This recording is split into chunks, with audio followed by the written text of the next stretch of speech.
City Jakarta, inilah liputan 6 petang.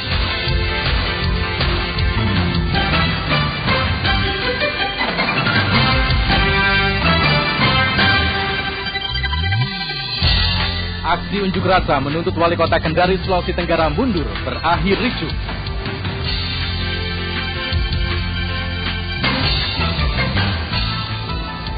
Direktorat Sertifikasi Kelaikan Udara Departemen Perhubungan dinilai lalai menangani keselamatan transportasi udara.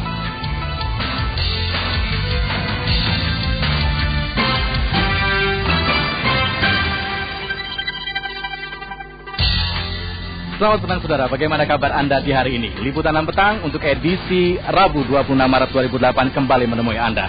Selain dua berita tadi, kami sampaikan pula informasi berkaitan dengan dampak situs porno bagi anak-anak dan juga berita tentang ambruknya jembatan di Donggala, Sulawesi Tengah akibat cuaca buruk. Dan baiklah saudara, bersama saya Muhammad Akhir, kita jelang liputan 6 petang selengkapnya.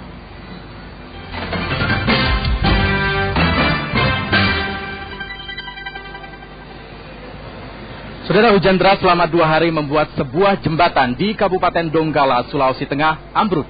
Akibatnya seorang warga yang tengah melintas saat itu tewas dan arus lalu lintas pun terputus. Jembatan ini ambruk karena terendam air sungai yang meluap dalam 2 hari terakhir hingga menggenangi sebagian badan jembatan. Diduga karena sudah rapuh, jembatan pun akhirnya hancur. Malangnya saudara, jembatan ambruk saat kendaraan tengah melintas, termasuk diantaranya pengendara sepeda motor yang tercebur di tengah derasnya arus. Seorang tewas akibat peristiwa ini. Selain mengakibatkan jatuhnya korban, ambruknya jembatan ini membuat ratusan kendaraan terhambat. Kendaraan roda 4 pun tidak bisa melanjutkan perjalanan, sedangkan kendaraan roda 2 nekat menyeberangi sungai saat debit air mulai turun. Masih dari Sulawesi, saudara, unjuk rasa yang berlangsung di depan kantor Wali Kota Kendari, Sulawesi Tenggara berakhir dengan kerusuhan. Massa yang menuntut Wali Kota mundur terlibat bentrokan dengan massa yang tetap mendukung Wali Kota, sehingga menyebabkan sejumlah warga terluka.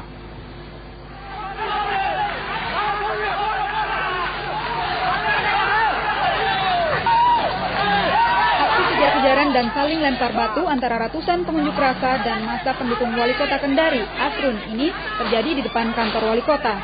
Aparat kepolisian yang berulang kali melepaskan tembakan peringatan pun tidak digubris kedua kubu yang terlibat bentrokan.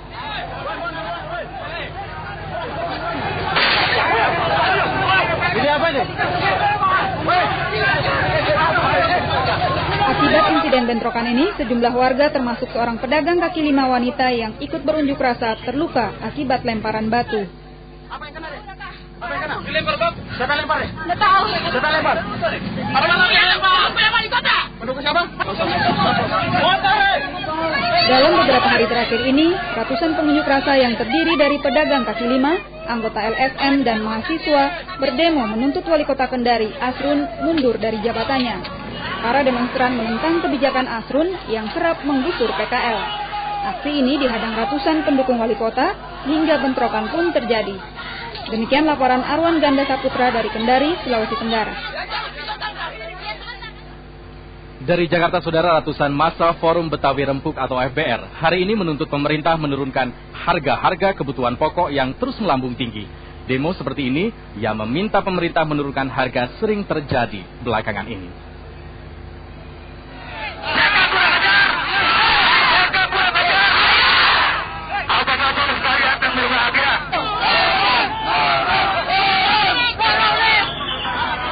Saudara, massa mulai memadati kawasan Medan Merdeka Selatan di depan Istana Wakil Presiden sejak pukul 11 siang.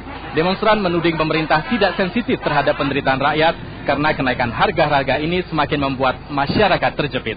Massa menuntut pemerintah secara serius melakukan program untuk menurunkan harga kebutuhan pokok serta pendidikan yang murah.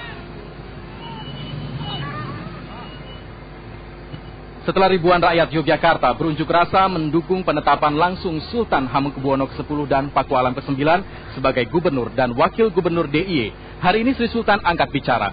Menurut Sultan, aspirasi rakyat itu perlu dihargai. Namun soal kesediaannya untuk kembali menjadi gubernur DIY masih menunggu undang-undang. Tentang saya hormati. Inilah salah satu unjuk rasa yang dilakukan ribuan warga Yogyakarta yang menolak pemilihan gubernur dalam 2 hari terakhir. mereka tetap mendukung agar Sultan Hamengkubuwono ke-10 dan Pakualam ke-9 langsung ditetapkan menjadi gubernur dan wakil gubernur Yogyakarta untuk periode kedua. Ribuan warga pengunjuk rasa ini datang dari berbagai kota dan kabupaten sedaerah istimewa Yogyakarta yang tergabung dalam gerakan Rakyat Yogyakarta. Menurut pengunjuk rasa, penetapan langsung itu untuk mempertahankan keistimewaan Yogyakarta. Karena itu, warga mengancam akan memboikot dan tidak akan menggunakan hak pilihnya apabila pemilihan gubernur DIY tetap dilaksanakan.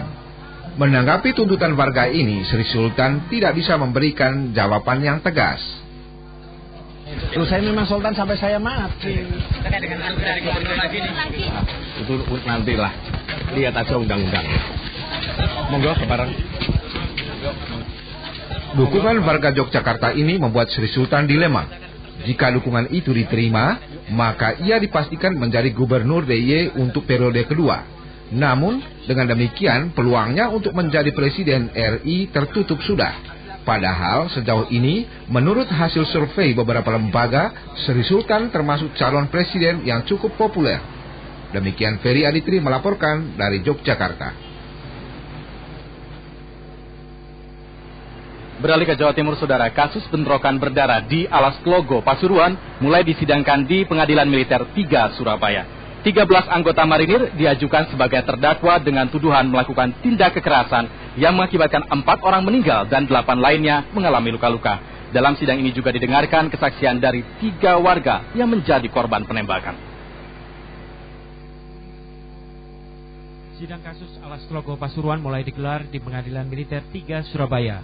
Auditor Militer Mayor CHK Agung Iswanto dalam dakwaannya mengatakan 13 anggota Kolatmar secara bersama-sama menggunakan kekerasan yang mengakibatkan 4 warga sipil meninggal dan 8 lainnya terluka.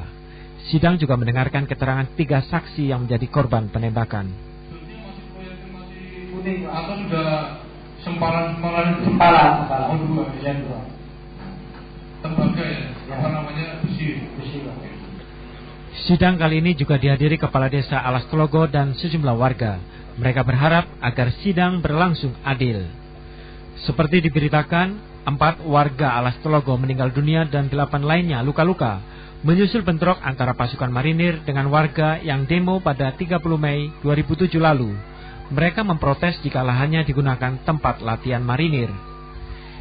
Dian Ardianti dan Daeng Tanto melaporkan dari Surabaya. Saudara, polisi seharusnya menjadi pengayom masyarakat, tapi tidak dengan apa yang terjadi di Bitung, Sulawesi Utara. Seorang polisi malah menjadi dalang pembunuhan berdarah istri dan anaknya. Hari ini, saudara, rekonstruksi pembunuhan itu digelar. Dalam rekonstruksi ini terungkap awalnya sang istri hanyalah yang menjadi target pembunuhan. Namun akhirnya eksekutor juga disuruh membunuh buah hati mereka yang masih balita. Belum jelas apa yang menjadi penyebab sang polisi tega menghabisi nyawa anak istrinya sendiri.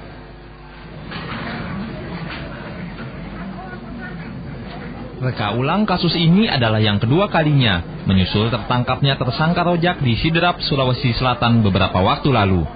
Di bawah tatapan ratusan pasang mata warga, kedua tersangka, Rojak dan Yus, dengan lancar memperagakan adegan demi adegan menggambarkan eksekusi kedua korban, Nina Kusmaida dan Rizky Fadila. Dalam reka ulang ini, target pembunuhan adalah Nina Kusmaida. Namun saat beraksi, anak korban Rizky Fadila yang berusia 3 tahun terbangun.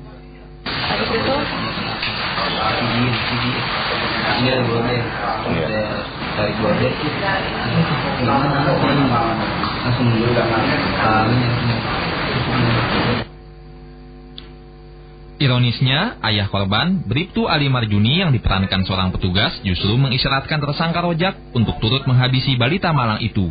Namun kepada tim penyidik, sejauh ini tersangka masih membantah keterlibatannya atas kasus ini. Semoga sampai sekarang yang bersangkutan tidak mengaku itu, ya walaupun tidak mengaku, silakan itu haknya ahli ya, dengan praduga tak bersalah di situ kan.